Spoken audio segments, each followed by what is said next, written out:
We have been at it now for 21 hours, and we've had a number of substantive discussions with the Iranians. That's the good news.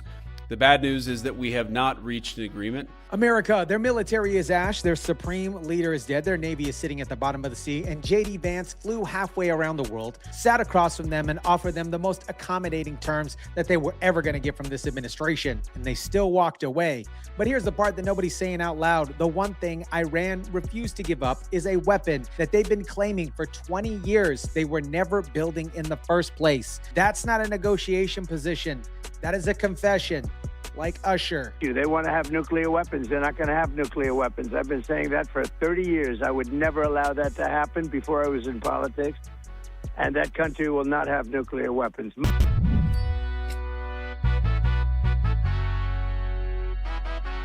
What is up, guys? Tyson DELACRUZ here. Thank you so much for rocking with me. The city of Islamabad, I hope I'm saying that right, got locked down for this war zone meeting. 2 million residents, thousands of paramilitary troops in the streets, helicopters overhead, the entire city sealed off for negotiations the world had been waiting on for a very long time. The Iran delegation flew in wearing all black, mourning. They brought photographs and personal belongings onto that plane, shoes, bags, belongings of students killed near military compounds in the U.S. airstrike zone. They set those items on empty seats. That was their opening visual before a single word of negotiation even happened. This is my opinion here, but people who want to talk peace don't arrive dressed like they're going to a funeral. Watch exactly what Vance identified as the one line Iran wouldn't cross. But the simple fact is that we need to see an affirmative commitment that they will not seek a nuclear weapon, and they will not seek the tools that would enable them to quickly achieve a nuclear weapon. That is the core goal of the President of the United States, and that's what we've tried to achieve through these negotiations. Again, their nuclear program, such as it is, the enrichment facilities that they had before, they've been destroyed. But the simple question is, do we see a fundamental commitment of will for the Iranians not to develop a nuclear weapon, not just now, not just 2 years from now, but for the long term? We haven't seen that yet. The wording here isn't accidental. He specifically said, not just now, not 2 years from now, because Iran's entire playbook for 25 years has been this short-term promise. Make a commitment, let international pressure bleed off, then slowly reverse when nobody was watching. Obama got a nuclear deal in 2015. Iran was enriching uranium above that deal's limits in 2019. Vance closed the loophole before they could walk through it. Iran still said no. We were talking to the president consistently. I don't know how many times we talked to him, a half dozen times, a dozen times over the past 21 hours. We obviously also talked to Admiral Cooper, to Pete, to Marco, to the entire national security team. We talked to Scott Bessent a number of times. So look, we were constantly in communication with the team because we were negotiating in good faith. And we leave here with a very simple proposal, a method of understanding that is our final and best offer. We'll see if the Iranians accept it. According to Vance, they did that. And Vance walked out, gave a thumbs up at the top of the stairs, and boarded Air Force Two. That thumbs up here, you guys, was not optimism. That is a man walking away from a deal that is now entirely Iran's problem to miss. After reviewing videos and reading articles, the media keeps covering it like it's a standoff between equal powers. Let me take that apart for you for a minute. They came in like they had the cards, but they don't have the cards. Their army, their whole military is obliterated. The whole place is obliterated. And, as you know, levels of leaders are gone. They're literally gone. Khomeini's gone. The whole thing is gone. The whole place is gone. They have one thing that they can do. They can say, well, gee, we're going to put a mine someplace just a mine. We'll drop 1 mine, 2 mines, 10 mines. And that will, if you have a ship that costs $1 billion, you say, well, I'd prefer not getting whacked by a mine, losing my ship, or damaging it badly, at least. And so that's a little bit of a thing that they can do, and that it's military might and military power don't do it, but, it's extortion, and they're extorting the world. Their Navy, 158 ships. Trump says they're at the bottom of the sea. And then there's what happened to their nuclear program itself. We knocked out with the B-2 bombers. Had we not knocked that out, they would have had a nuclear weapon within 1 month after we knocked out. 1 month, you guys. Those 3 sites are buried under tons of rock and rubble, with Space Force watching every inch of them around the clock. Their program for the moment is gone. Finito burrito. So here's the question that should be stuck in your head right now. If their enrichment facilities are destroyed, if they physically cannot build a nuclear weapon today, if they have no military left to defend one, why did they refuse to sign a piece of paper saying that they won't build one? Because, you guys, they intend to build one the moment that nobody is watching anymore. That is the nuclear stall, if you would. They make temporary promises, survive the pressure window, if you would, then rebuild the second the world attention moves in a different direction. Vance flew to Pakistan specifically to end the game permanently. Iran refused. That tells you everything about what they're actually planning that they'll never say publicly.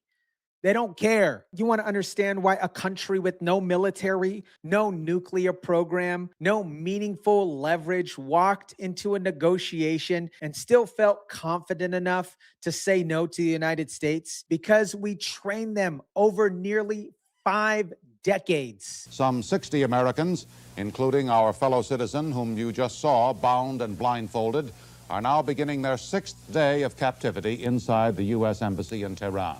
Iran didn't just take hostages. They published our classified intelligence documents. That's how comfortable they felt.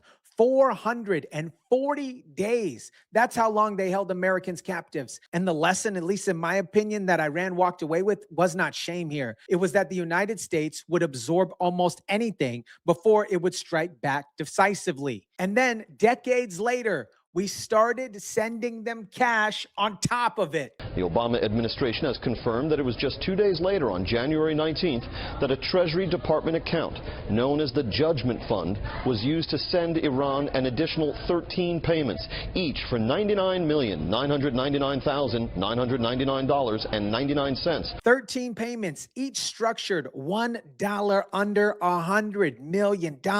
When a drug cartel does that, it is a federal crime. Obama flew cash to Iran on pallets in 2016. I hope you guys remember that. They structured $1.3 billion more in separate payments, each one specifically kept below federal reporting thresholds. The State Department admitted it happened, but refused to explain the unmarked foreign currency. The House Foreign Affairs chairman said that he held a hearing, and then nothing happened. Then Biden picked up the policy. When you negotiate with terrorists, you embolden them. You give them an incentive to take more hostages in the future because they know that they now have leverage. And I will just make a point. You know, Donald Trump did do hostage negotiations when he was in office, but never did he swap prisoners for prisoners and then give them money. The second panelist just described Trump's track record without realizing that he was doing it. The contrast is the whole story here, you guys. 2 presidents combined to hand Iran billions and billions of dollars over decades. Iran took every single dollar and said,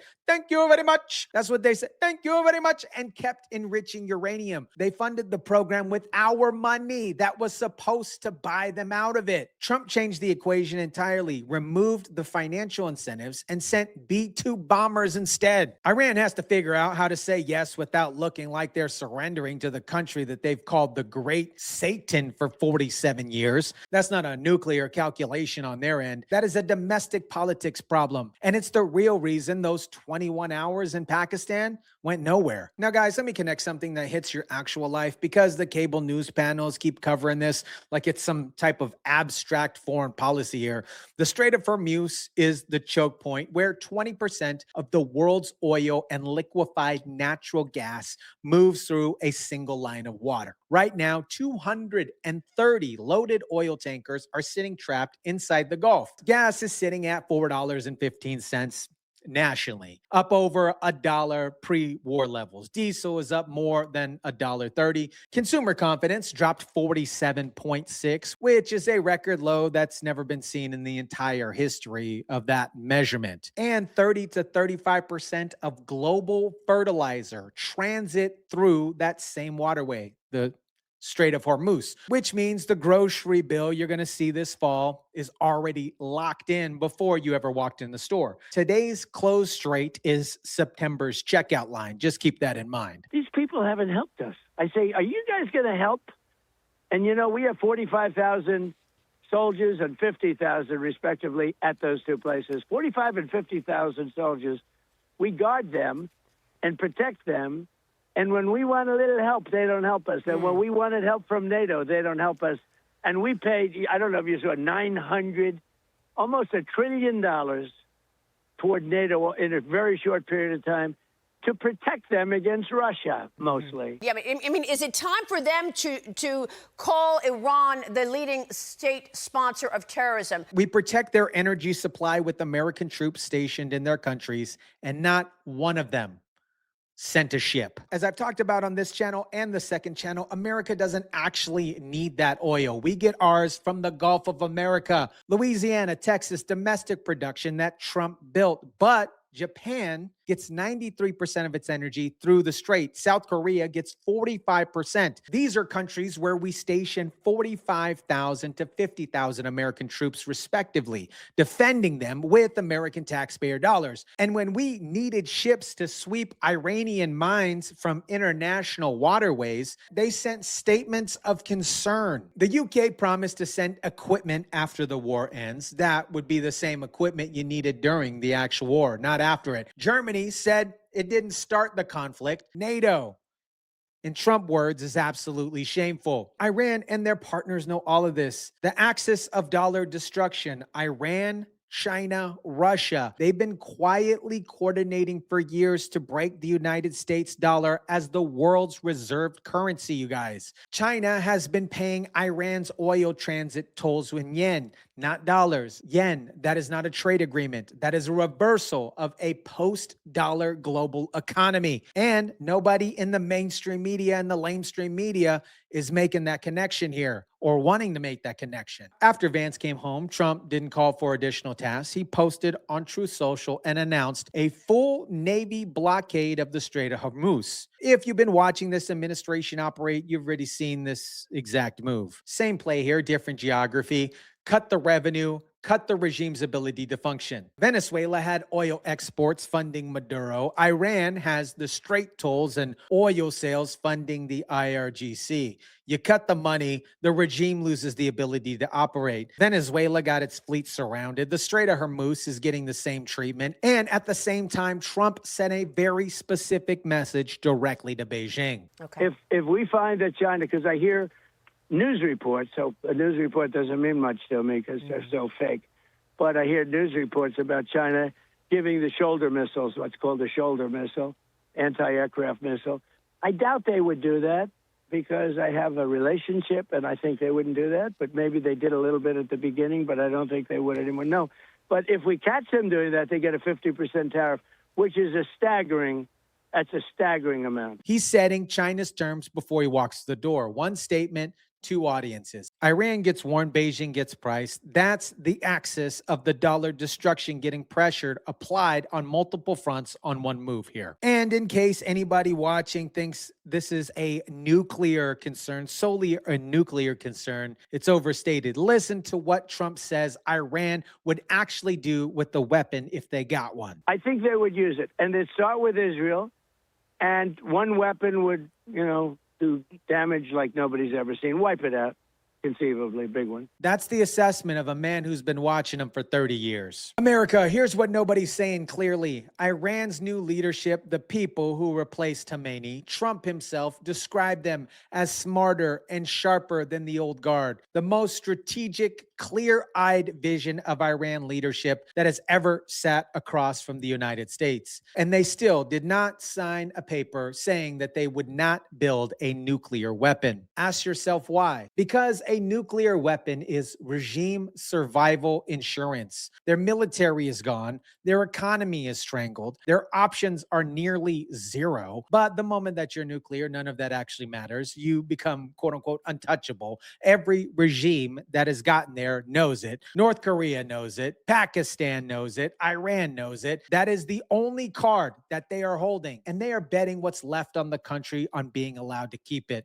The blockade in the Strait of Hormuz is going up. The mines are being swept. China is getting warned. And Iran still has Vance's offer sitting on the table. They chose wrong in Pakistan. The only question left is whether they're smart enough to recognize it before the next chapter starts writing itself without them. Let me know what you think about this. Drop it down in the comment section down below. Smash the like button if you kindly would. Share, subscribe, and as always, guys, I'll catch you on the next one.